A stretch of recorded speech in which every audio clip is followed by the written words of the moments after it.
So we nearly had a brawl on the floor of the House when Kevin McCarthy was elected Speaker. So this is in Mediaite. They say GOP representative gives CNN the dirt on how Gaetz and Rogers almost had fist fight on House floor. It gets real personal. So let me tell you a little bit about what went down, and then we'll watch the video. The pictures are actually really interesting. So take a look at this picture.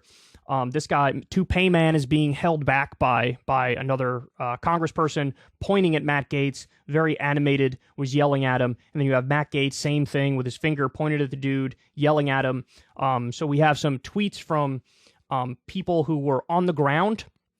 Tim Burchett, who was in between Matt Gaetz and Mike Rogers during their confrontation on the House floor, tells me Rogers was making threats about ending careers. Quote, "People shouldn't be drinking, especially when you're a redneck on the House floor," Burchett said. Shots fired, dog. Shots fired. Holy shit. Look, these guys hate each other, man. We'll talk more about that in a little bit. They continue. "I would drop him like a bag of dirt," Burchett said of Rogers. "Nobody's going to put their hands on me. Nobody's going to threaten me." I love these, like, 67-year-old gelatinous freaks who think, like, bro, I'll fuck you up, bro. I haven't had a fight since 1978, but you know what? I'm in peak condition, dog.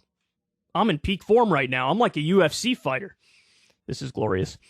Quote, "It's just one of those things. You've been around fights before. You've seen it. Some guys get in your face, and then it's just an unfortunate moment is all it was. It shouldn't have happened. He shouldn't have crossed that line," Burchett said. Before this moment, Rogers had leaned toward Gaetz and company and said something along the lines of, "You're finished. I'm not going to forget this," per people familiar. So look, I don't know how much power this congressperson has who was calling out Gaetz and going after Gaetz and nearly fought him. But I think this is a sentiment that's going to be common in the caucus, in the GOP caucus. And the fact that now everything's personal, now they just genuinely despise each other, you know, these different groups within the GOP, that honestly might prevent them from getting anything done. They only have a small, a small lead in Congress, right? They just have, I don't know how many, 4 votes, 9 votes or something that they have the advantage with. And it's going to be hard to hold together that entire caucus, especially when people have personal vendettas. And that's what we're seeing. I mean, they nearly fought on the House floor. Okay, so now I'll play the video. This guy had a bird's eye view of the fight. Let's see what he says. We're used to seeing scenes play out like this in other countries. We don't see it happen on the House floor in the United States very often. Obviously, people were exhausted last night. Tempers were flaring. It was late at night. Tell us what you saw. What was happening in the lead up to this moment? Well, you're correct. It was very late. You realize that both sides have some older members, and it was getting late, and I suspect most of them had missed the early bird special at the Sizzler, so they were getting a little cantankerous. And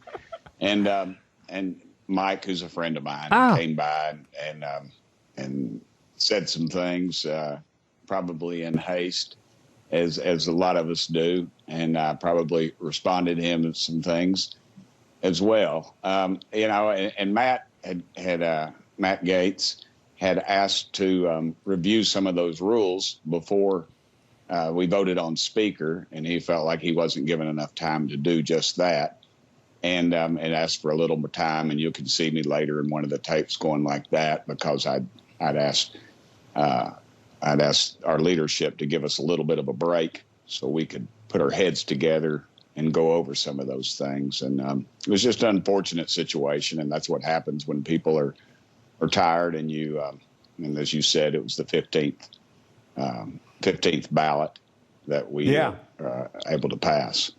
Yeah, but what was going through your mind when you saw Congressman Rogers being restrained, just being there at that moment? Well, you can see one of the earlier pictures where I'd actually stiff-armed him. And, I knew he'd lost his cool. It was the second time he'd done that week. He'd done it earlier in a conference meeting and made some similar demands towards some of us. And it was unfortunate. It's one of those regrettable things, but it's something it'll be remembered. I don't think it should take away anything from now Speaker McCarthy's his victory, because it was hard fought. Yeah, so I love how he's like, they missed the early bird special at the Sizzler, so they were really heated. These guys, they were getting kind of hangry. It was late. Their bedtime is 8:15, and we were in there. It was damn near 11 o'clock at night. So that's why tempers flared. Look, part of it, I'm sure part of that is true, but it's also the case that, like, no, these people fucking hate each other. And it is, honestly, their fight is much ado about nothing. All the things that they were demanding concessions on are things that Kevin McCarthy already agrees with. But I think what Kevin McCarthy understands that perhaps these people don't is that to really go all in on certain fights is going to be useless because you're going to run into a Democratic Senate, hit a wall, run into a Democratic president, he could veto whatever. And so McCarthy probably does want to be a little more strategic and intelligent than Matt Gaetz and Lauren Boebert. And ultimately, the only real concessions you can say are, the debt ceiling fight. They want to fight over the debt ceiling thing, which is fucking idiotic. The cuts to Social Security, Medicare, stuff like that. But really the committee positions. And I think McCarthy was in a difficult position because on the one hand, he probably already promised all those seats to other people, so we have to take it away from them. And that would mean he might lose other people's votes if he gains the votes of some of the Gaetz caucus. But then also, I think there are legislative governing consequences for having these sorts of people on those committees because fundamentally, Boebert and Gaetz, they just want the cameras. They just want the attention. You know, what they're doing is a populist posture while delivering establishment politics. So it's like, yeah, we're taking on leadership. We're fighting leadership. Okay, well, what exactly do you want? A balanced budget. We want a balanced budget, which is going to spark a recession or even a depression. We want to cut Social Security and Medicare even more. That's what we would like.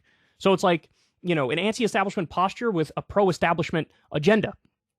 And so the fight was effectively over nothing. So now you have a situation where a lot of the people who were Team McCarthy from the beginning are like, fuck these little worms, fuck these weasels, and they might try to block them at every turn now. And again, I don't even know what's to stop McCarthy from not delivering on a lot of the promises he made, because it's just like a gentleman's agreement. Apparently, one of the things that he had to agree to gain their vote is that there's not going to be any retaliation. But it's, is that a guarantee? No, he'll probably find some clever ways to get back at them for making his life miserable for a little bit. So we'll see what happens, but I love that they're in such disarray and there's such a civil war now that they're nearly coming to blows on the floor of Congress, even though these are people who 98% agree. Ever since Adpocalypse, when YouTube defunded all independent news and politics overnight, we haven't trusted them. We know they can pull the rug out from underneath us at any time. If you enjoy this content, please consider tipping $1 or $2 per month on the Secular Talk Patreon. Link in the video description box below. Thanks for your support.